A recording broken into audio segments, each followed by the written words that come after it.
అక్కడ కూర్చోపో. ఒకనాడు ఒక సాయంత్రం జంతువులంతా కూడెను, తమ గోడును చెప్పుకొని ఎంతో విలపించెను.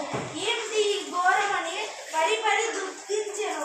పరిష్కారం ఏమిటని మరి మరి తర్కించెను.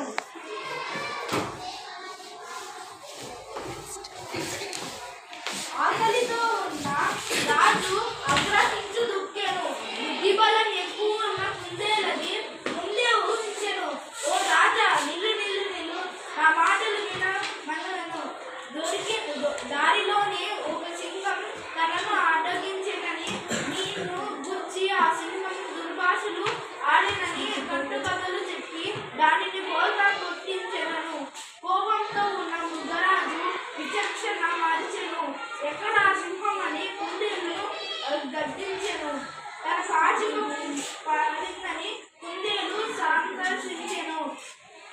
కుందేలు వెంట మృగరాజు లోతైన బావి దగ్గరికి చేరెను. అతడి సింహం అని కుందేలు నీళ్ళల్లోకి చూపెను. నీళ్ళల్లోని నీడ చూసి మృగరాజు మోసపోయాను. ఒక అంగల్లోన దూకి నీళ్ళల్లోన మునిగెను.